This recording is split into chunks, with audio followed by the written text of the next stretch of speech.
Good evening, everyone. In tonight's video, I'm talking about what do you do when you feel empty inside, and how do you actually understand what's causing it, and more importantly, how do you actually deal with the cause? What is the actual cure for this? And this video is sort of, again, just inspired by a comment that came this morning following a video I did yesterday, which was talking about what do you do when you feel sad and lonely. But this is a very different one, because this is probably a different step really when you're actually feeling, hey John, thanks for joining. When you're actually feeling sort of empty inside, it's probably even worse than feeling probably a little bit lonely, because you kind of feel when you're lonely, we sometimes associate that with probably just somebody. Hi Jason, thanks for joining. Hi Michael.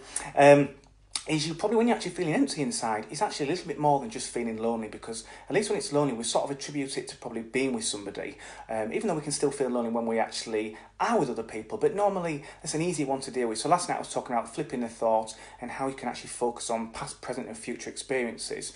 But this is a little bit different. When you're actually feeling empty, what happens is you've probably gone through a phase where, I call it the sort of busy phase. When we first start in our adulthood, we start to, we chase some kind of vision of what we maybe want to call success.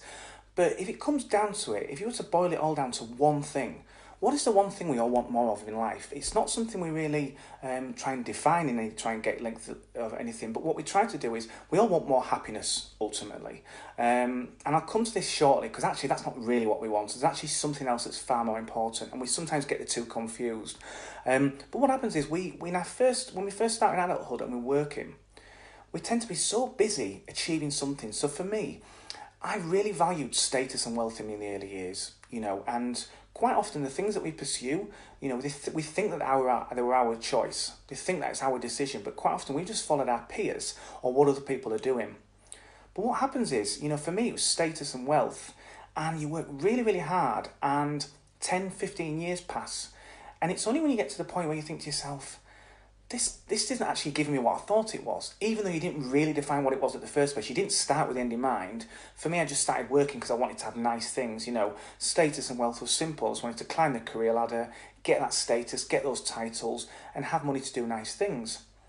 But it's only when you actually get to the point where you think to yourself, this actually doesn't, this doesn't satisfy me much longer, and no matter what you do, I call it Moore's disease. We tend to go through a bit of a phase where we buy things, we want things. And when we first start in our career, probably the first thing we want to do is we want to, get our own place. First thing is get a job, get an education, get a job, and then get our own place. Then maybe it's get the nice car, and then have a family, and all these sorts of things. Then we want a bigger house. And eventually you get to that point, and this video might not be too relative to anybody probably under the age of 30, no disrespect, but it's once you get over, I normally say around 35 years of age, you get to that point where you think to yourself, this isn't satisfying me anymore.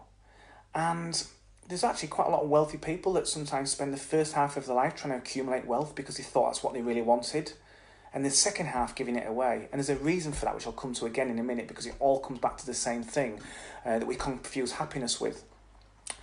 And what tends to happen is our values also change. So for me, status and wealth was the ultimate thing I went for. And over time, when you start to realise that, everything you've been doing, it gives you a sense of progress. When you're actually climbing the career ladder or in anything you do, any kind of job, new skills, moving house, having a family, it's all progress at the end of the day, no matter what you're actually doing. Auntie Holly. It's no matter what you're actually doing, it gives you a sense of progress. So if you are working, if you're changing jobs, even if you're just doing a house up, it's a sense of progress. But what happens is if we confuse our progress and satisfaction with fulfillment. Now, this is what I'm talking about when I say people often confuse happiness with fulfillment.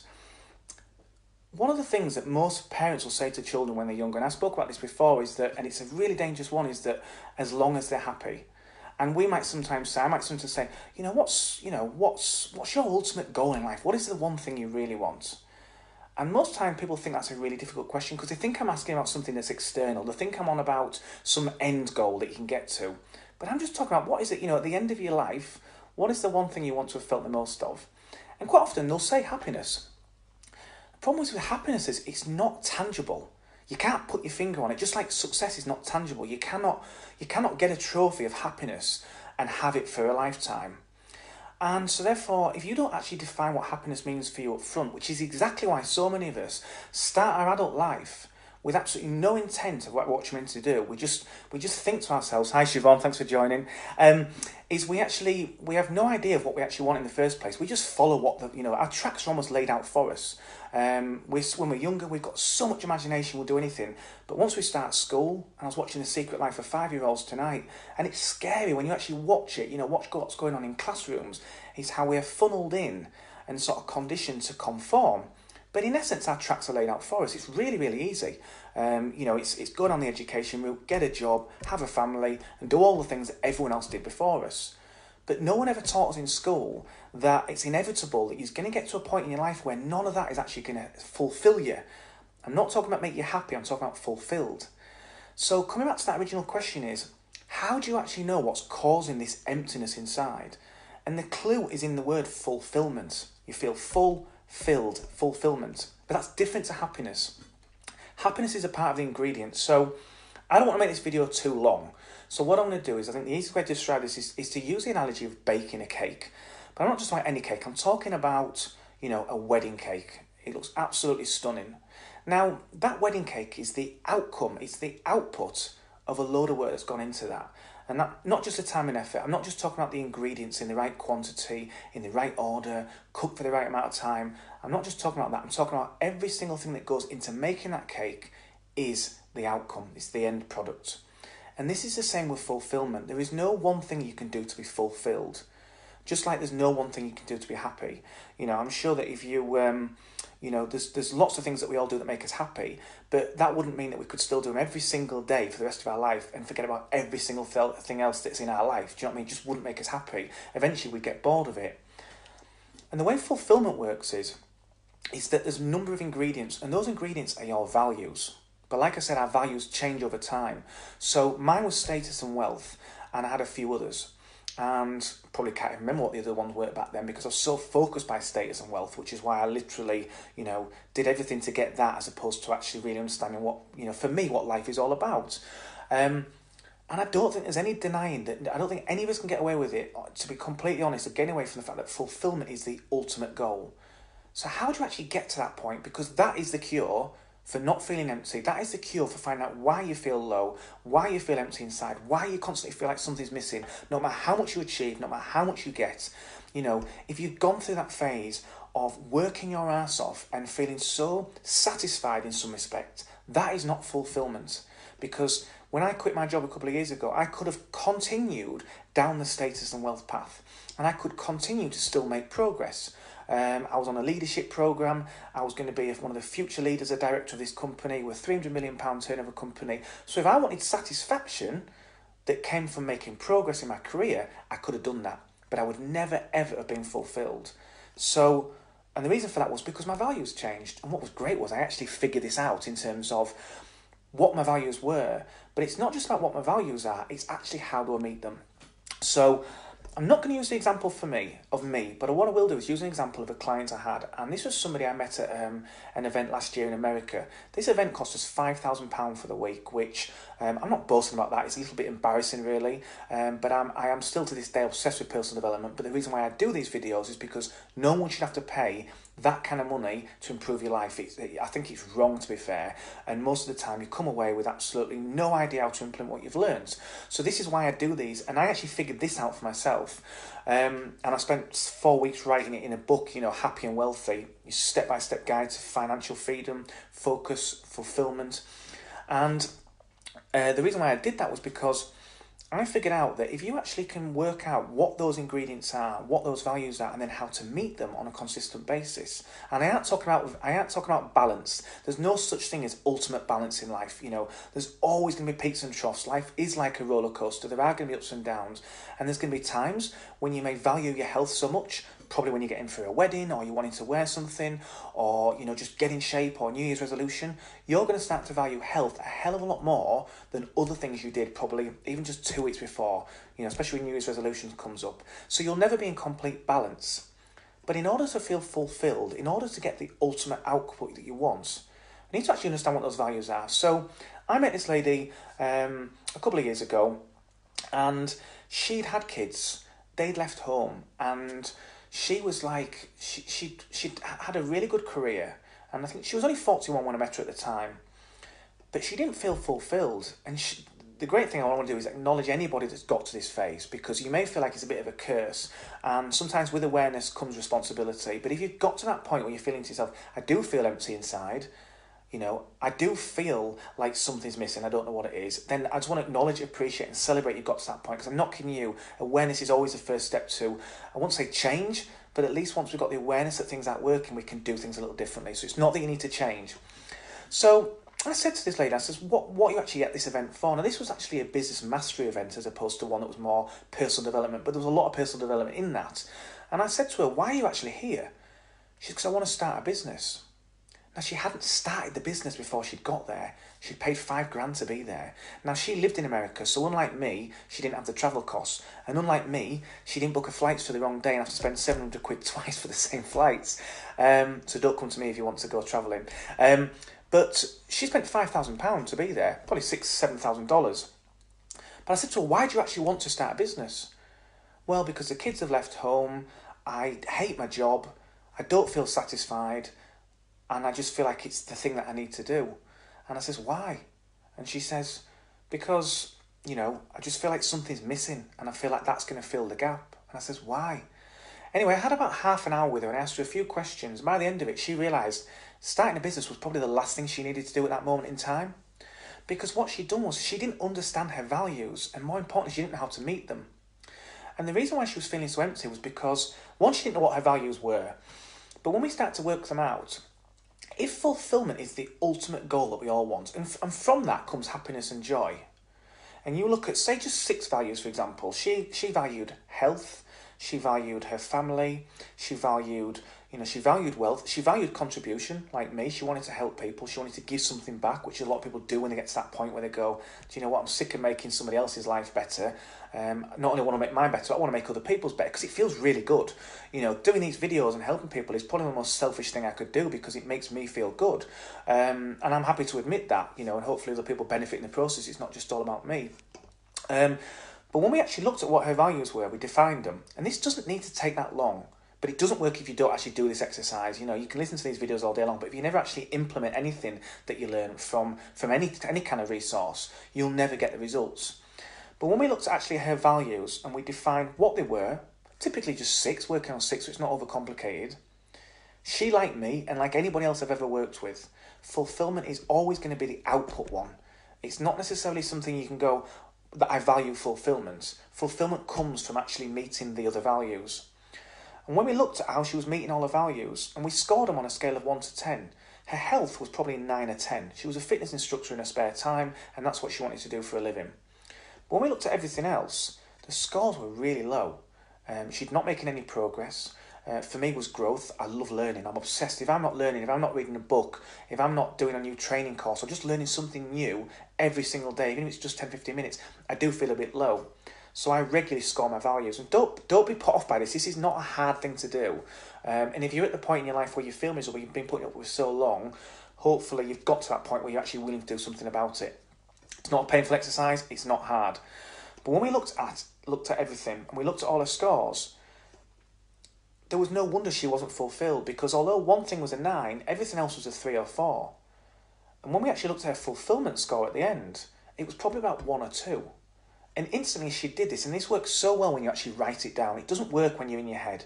It's just like trying to, to write a shopping list of 100 things and try and remember them all. You can't do it. You can't sort it out. You can't see what's important when it's in your head. So when she saw it on paper, just a light bulb moment for her. She had an epiphany, and she was just like, there's no wonder I'm miserable. And I'm not kidding you. If she'd have actually told herself 20 years prior, by the way, your life's going to be like this, X, Y, and Z in 20 years' time, she'd have said, well, I'll be miserable if I do that. And when she saw it down on paper, she could not believe, that she hadn't picked up on this. So if you're feeling empty inside, I cannot stress enough that all you actually need to do is you need to understand what your values are. And I say, just work on 6. Sometimes people might confuse and go, oh, well, I value trust in people. Yeah, that's really good, but that's not going to lead to a sustainable life of fulfillment. What you need to do is go things that are a lot more higher up on the list. Things like, I'll give you an example. Mine are nowadays, they are health And it's not just good enough for me to just go, it's health, because it's just like saying someone's important to you and never actually showing and proving it. So mine is health, but it's not just health of my body, in terms of looking after my body, going to the gym, eating healthily. Not all the time, I'm not really strict, but I have a smoothie every day and stuff like that. I've got a good routine. But it's also the health of my mind, because if I don't feel right in my mind, if I'm not putting good stuff in, then bad stuff will come in. And so for me, health is how do I make that? Go to the gym, listen to motivational videos, whatever it may be. So that's my health. My next one is growth. So I need to make sure I'm constantly learning and growing.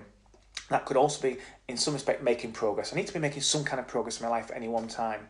That could be reading something, or that could even be just, a few weeks ago, I was nervous to do these Facebook Live videos. I used to do the 3 Minutes to Thrive for a couple of weeks, and I'd record them 4 or 5 times over and over. But that was growth, because I was pushing myself. I knew I was capable of doing more, and I knew that I was never, ever, my ultimate goal is to reach hundreds of thousands of people. And, this is the first time you've watched one of these videos. I'm not just trying to help raise awareness for people that are actively looking for solution, like me, people that are obsessed with personal development and invested a lot of money in it. But I'm also trying to raise awareness for those people like me a few years ago who had no idea there was a better way. So I realised that, how can I possibly reach hundreds of thousands of people? I've got an interview in January. I've got a podcast. Someone's been in touch with me from the States. I've got a podcast interview. I'm hopefully soon going to have a radio interview.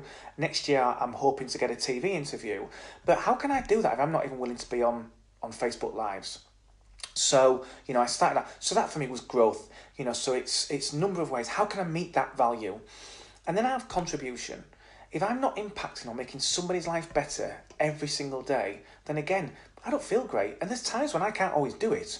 There's times when, things take over. I've got things to do. Certain projects have to take precedence because they then allow me to scale my efforts. When I wrote the book, I think I was literally 14 hours a day for 2.5 weeks. I sent it out as a draft copy to people, freebie, and then I actually published it. That was another 2.5 weeks, 14 hours a day. So I couldn't stay in balance, but I had to do that because then that allowed me to actually scale up and help people on a bigger scale without them having to spend a fortune on personal development. So then I've got, let me think what else I've got. I've got wealth.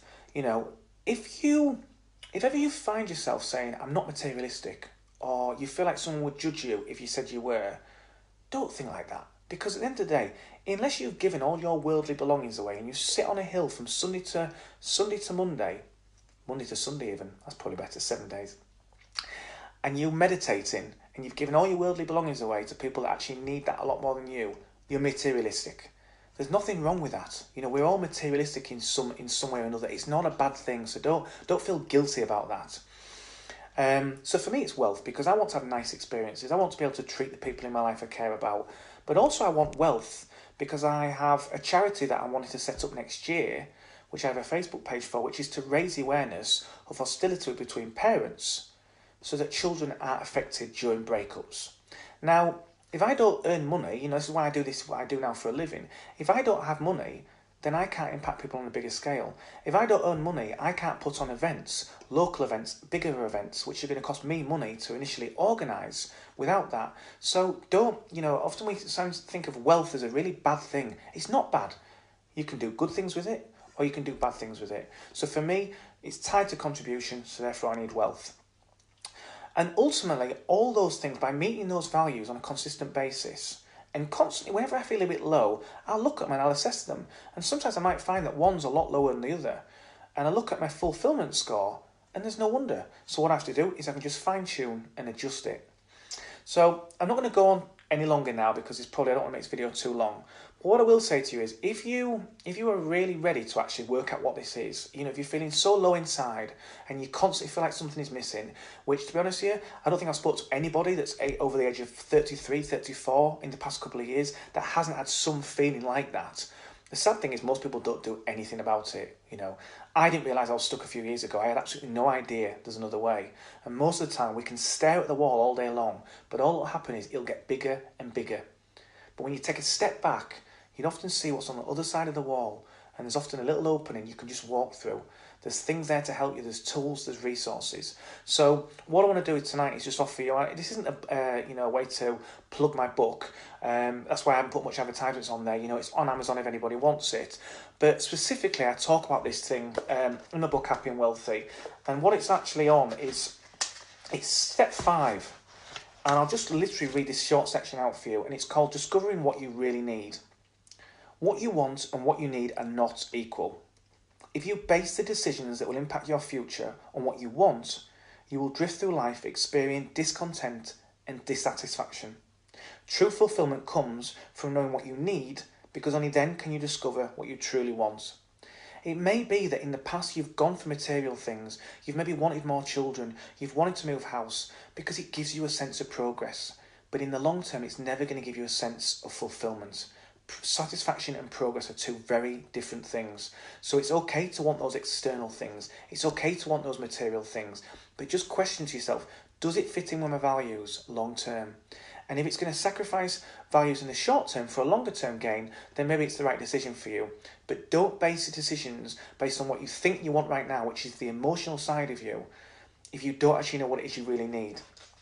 And just to finalise, I've even put on the back of this, now I wrote this quite a while ago, so it's interesting that someone's now asked this question, because it's actually in the book. I knew it was a problem, I knew it was something that I'd dealt with and helped a lot of people as well. I just knew it's an epidemic, We have got the tracks laid out before us when we leave school, and even when we're in our career, and it's only when we get to that point where we just go, this is not working. We have no idea what to do. And sometimes it never gets bad enough for us to look for a solution, which is why I'm doing this video tonight. And I'm so glad that people are engaging now and asking me questions, so I can actually give you the things that you actually want. But I do think this is one of the biggest things. But at the back of this book, because this book, I got so sick of every resource I ever read, they were always, we don't need more information. Every time I went to any of these courses, we don't need more information. And it's almost like, I could give you this book, right? It's a step-by-step guide, like I said, to a life of focus, fulfillment, freedom, and financial abundance. And I could give you this book and actually just give you a load of information you have no idea to implement, which happened to me, which is why I became so obsessed with doing what I do now, is because just imagine, right? Say, for example, you wanted to learn to drive. Nowadays, that might just be a bit of a necessity for you. You maybe think of it as a bit of a burden.